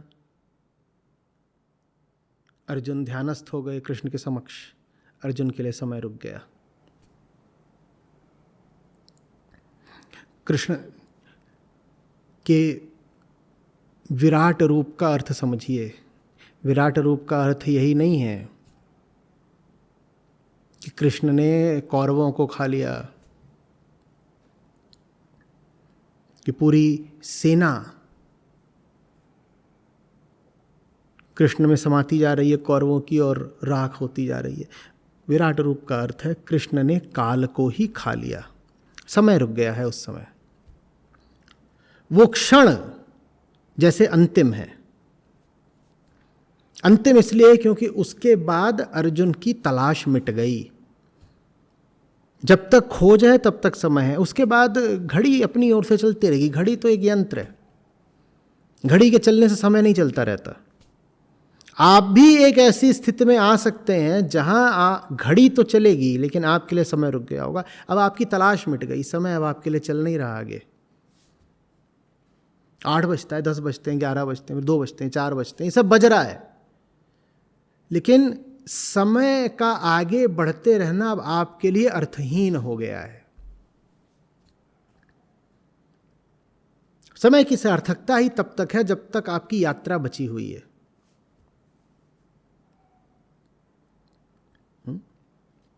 तो समय के विषय में कृष्ण कह रहे हैं अर्जुन से, समय का कोई पल ऐसा रहा नहीं है जब तुम न हो, मैं न हूं, या ये राजा लोग न हो। हम ही तीनों का नाम समय है।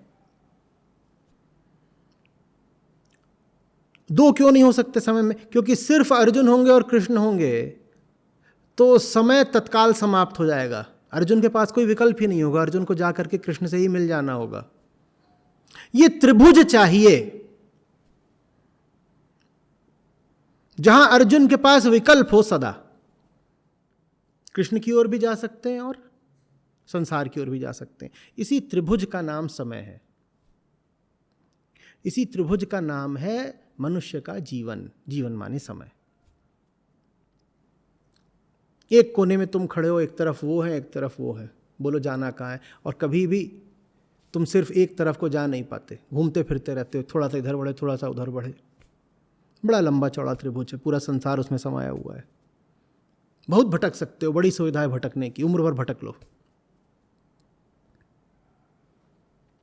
अर्जुन, कोई समय ऐसा नहीं रहा है जब ये नहीं थे, मैं नहीं था, तुम नहीं थे। तुम शोक किसके लिए कर रहे हो? तुम्हें लग रहा है बात नई नहीं है, तुम्हें लग रहा है कि तुम वही तो हो जो माँ कुंती के गर्भ से पैदा हुए हो। कहाँ तुम अर्जुन, अज्ञान में फंसे हुए हो।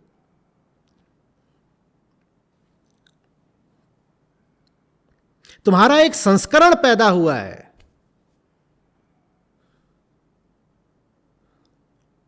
तुम तो बहुत पुराने हो, तुम अपने जन्म से पहले के हो, बहुत पहले के। तुम तब से हो जब से समय है, और मैं अर्जुन, मैं तब से हूं जब समय भी नहीं था।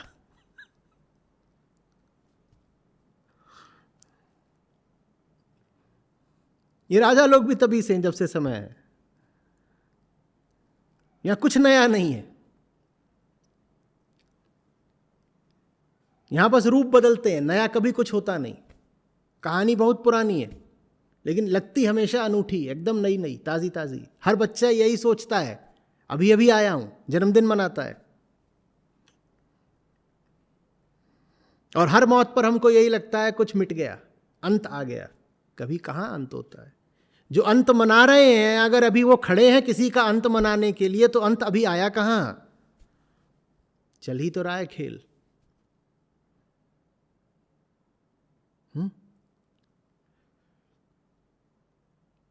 बाप को बेटा आग दे रहा है। बाप मर गया होता तो बेटा कहां से आता आग देने के लिए। बाप मरा कहां है।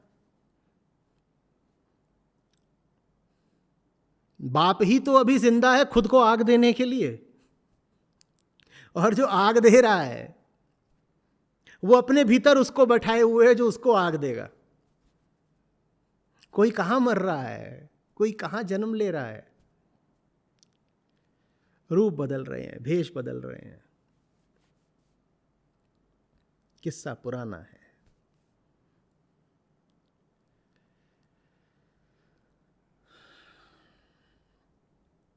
पता नहीं अर्जुन को बात समझ में आ गई है या नहीं, नहीं आई है। अभी तो 17 अध्याय बाकी हैं।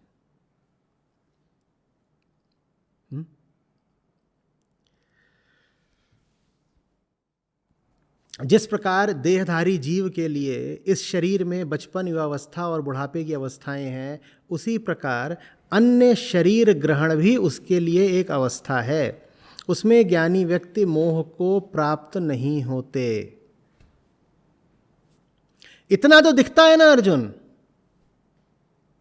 कि एक व्यक्ति निरंतर अपने रूप बदलता रहता है। तब क्यों नहीं रोते हो अर्जुन, बोलो। परिवर्तन अगर इतना ही बुरा है तो बाल अर्जुन कहाँ गया, उसके लिए क्यों नहीं रोए, क्यों नहीं कहा कि उसकी मृत्यु हो गई। तब तो तुम्हारी स्थूल आंखों को दिख जाता है कि मरा नहीं है, बस परिवर्तित हो गया है। तो क्या शोक मनाए। मुझे दिखाओ बाल अर्जुन कहां है, कहां है, बोलो कहां है, खोज के लाओ कहां है। एक दिन उसका जन्म हुआ था, आज वो कहां है, खोज के लाओ उसको। बाल अर्जुन कहां है। और अगर नहीं मिल रहा तो शोक क्यों नहीं कर रहे। अरे मर गया, मिल ही नहीं रहा, शोक क्यों नहीं किया। तब तो बड़ी चतुराई से कह दोगे नहीं मरा नहीं है, बस परिवर्तित हो गया है। तब तो कह दोगे परिवर्तित हो। और वहां बात स्थूल थी, दिख गई। यहां बात सूक्ष्म दिख नहीं रही। यहां भी कोई मरता नहीं, बस परिवर्तित होते रहते हैं। परिवर्तित ना हो रहे होते तो सब एक जैसे क्यों होते। अच्छा, बाल अर्जुन ही युवा अर्जुन बना है, ये तुम कैसे निश्चित कर पाते हो। ऐसे कि बाल अर्जुन के बहुत सारे गुणधर्म तुमको युवा अर्जुन में भी दिखाई देते हैं, है ना। तो कह देते हो तो वही है, वही है, शोक क्या करना है, तो वही है ना। बोलो तो इसमें तो कोई दिक्कत की बात नहीं। और तुमको दिख नहीं रहा है कि जितने मर रहे हैं और जितने जीवित हैं उन सब में एक ही मूल गुण है, प्रकृति का मूल गुण, प्रकृति की मूल वृत्ति, वो एक ही तो है। तो कोई कहां मर रहा है।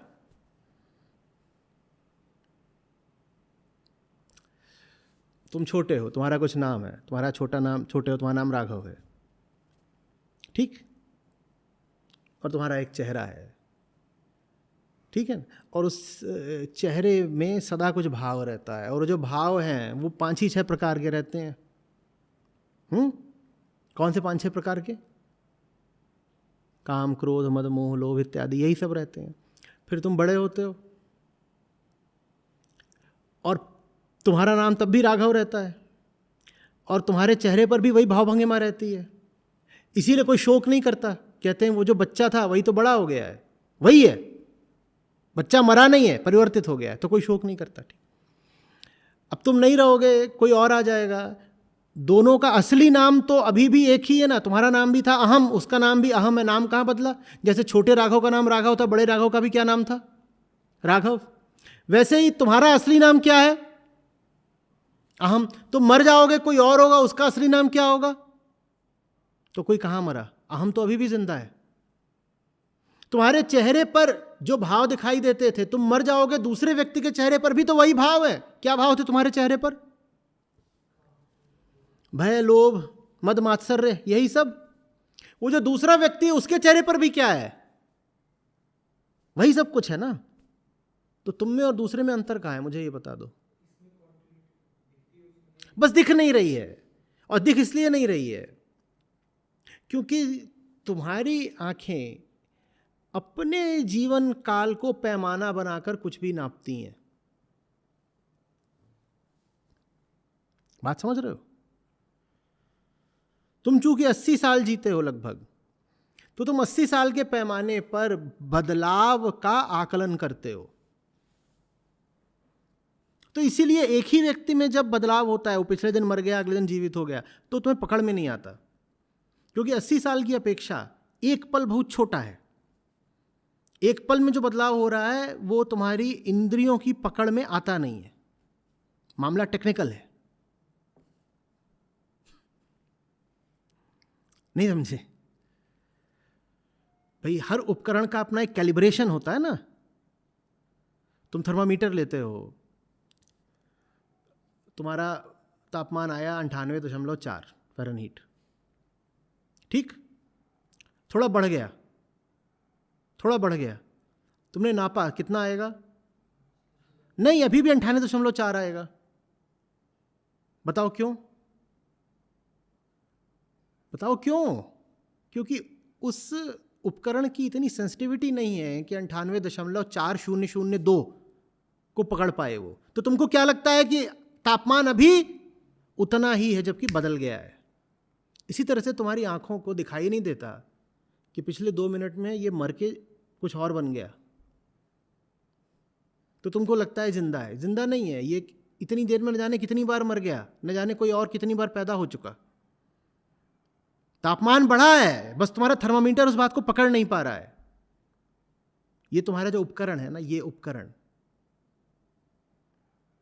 इसकी एक सीमित संवेदनशीलता है, लिमिटेड सेंसिटिविटी। तो ये पकड़ ही नहीं पाता कि मृत्यु हो गई।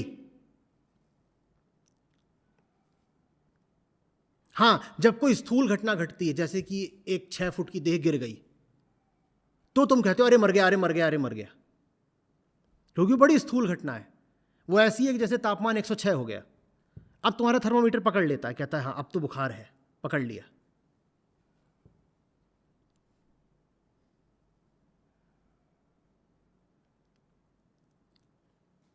समझ में आ रही है बात?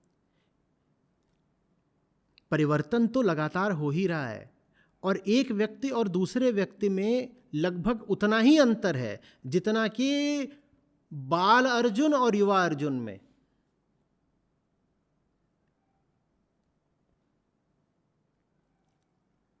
अच्छा, इतना बता दो, 4 वर्ष के अर्जुन में तीन तुमको इकाइयां दे रहा हूं, ठीक है?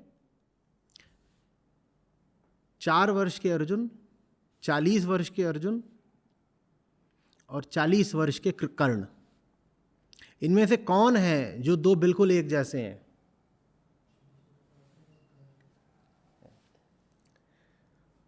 है ना? तो 4 और 40 के अर्जुन में बहुत अंतर है, लेकिन वहां तो मानते ही नहीं कि 4 वाला मर गया। लेकिन 40 वर्ष के अर्जुन और 40 वर्ष के कर्ण में जब युद्ध होगा और दोनों में से एक मर जाएगा, तब तुम कहोगे देखो देखो एक की मौत हो गई।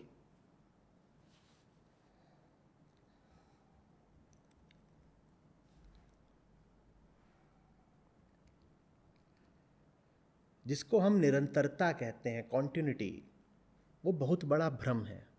वो स्मृति का खेल है, वो स्मृति की सीमाओं का खेल है। कुछ भी निरंतर यहाँ है नहीं, सब लगातार एक प्रवाह में है, सब बदल रहा है। बस सोच तुमको ऐसा भ्रम दे देती है कि चीज़ें वैसी ही हैं जैसी कल थीं।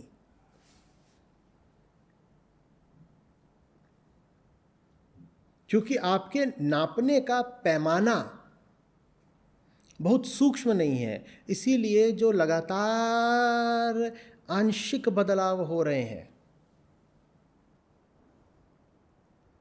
उनको आप या तो पकड़ नहीं पाते, या पकड़ भी लेते हो तो उनको नजरअंदाज कर देते हो। आप कहते हो ये बदलाव तो कोई बदलाव है ही नहीं। आप भूल ही जाते हो कि वही जो न्यूनतम बदलाव होते हैं, शून्य बराबर, वही जब अनंत बार जुड़ जाते हैं तो वो फिर एक निश्चित परिणाम दे देते हैं। जीवन इंटीग्रल कैलकुलस की तरह है। इंटीग्रेशन में क्या होता है? अनंत बार जोड़ा जाता है, और जिन इकाइयों को जोड़ा जाता है वो सब कितनी बड़ी होती हैं? Tending to zero. चूंकि वो टेंडिंग टू जीरो होती हैं, इसीलिए वो कितनी ज्यादा होती हैं? वो इनफाइनाइट होती हैं। और ये बड़ी मजेदार बात है कि अनंत बार अगर तुम शून्य को जोड़ देते हो तो उससे एक निश्चित परिणाम सामने आ जाता है।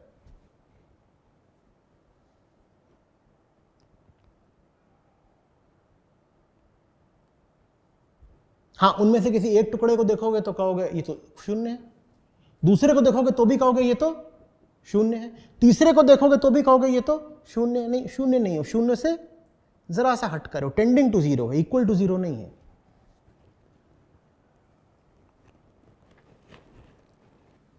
इसी तरीके से परिवर्तन होता है जीवन में, टेंडिंग टू जीरो, लेकिन वो जब अनंत बार जुड़ता है तो उसका एक निश्चित परिणाम आ जाता है।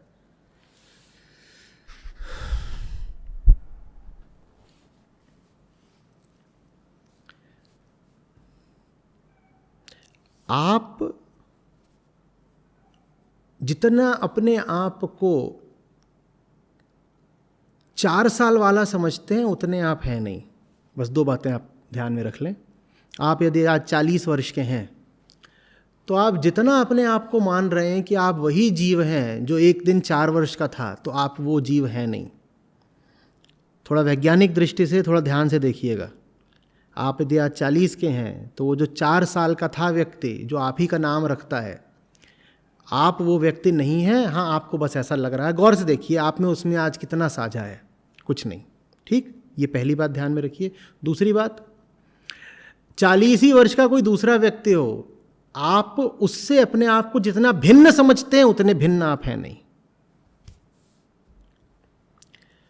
आप आज 40 के हैं, अपने 4 वर्षीय सेल्फ से आप जितनी समानता या एकता सोचते हैं उतनी है नहीं।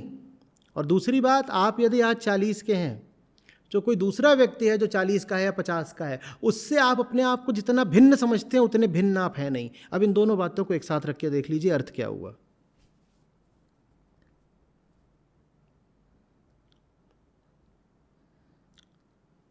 आप अपने अतीत जैसे बहुत कम हैं, और दूसरे जो आपको आपसे बहुत भिन्न लगते हैं वो बहुत ज्यादा आपके जैसे हैं। आप अपने अतीत जैसे बहुत कम हैं और आप दूसरों जैसे बहुत ज्यादा हैं।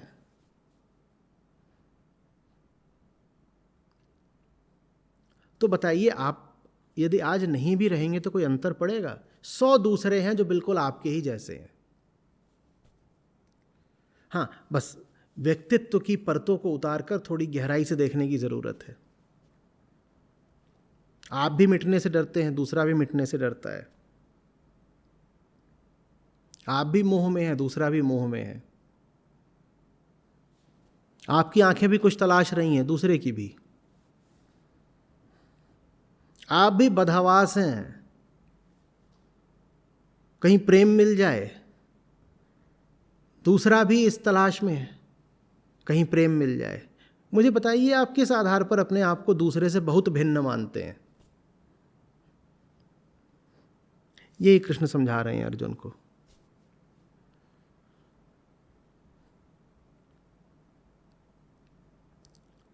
जिस प्रकार देहधारी जीव के लिए बचपन की अवस्था और बुढ़ापे की अवस्थाएं हैं, जैसे वहाँ परिवर्तन होता रहता है ना, इसी प्रकार अन्य शरीर ग्रहण भी उसके लिए एक अवस्था है। उसी प्रकार अहम वृत्ति सब शरीरों को ग्रहण किए हुए है। जैसे वहाँ ये मान लेते हो कि जो मूल है मिटा नहीं, बस अवस्था परिवर्तन हुआ, इसी तरीके से जब दूसरे व्यक्तियों को भी देखो तो वहाँ यही मानो कि वो दूसरे व्यक्ति नहीं है, बस दूसरी अवस्थाएं हैं। वृत्ति एक ही है, वो कभी मेरी अवस्था लेके प्रकट हुई है, कभी उसकी अवस्था में प्रकट हुई है। वृत्ति एक ही है, एक ही वृत्ति है जो कभी इस नाम की अवस्था में प्रकट है, कभी उस नाम की अवस्था में प्रकट है, कभी इस लिंग में प्रकट है, कभी उस प्रजाति में प्रकट है, कभी बूढ़े में, कभी बच्चे में। एक ही है, एक ही वृत्ति है जो सब में प्रकट हो रही है।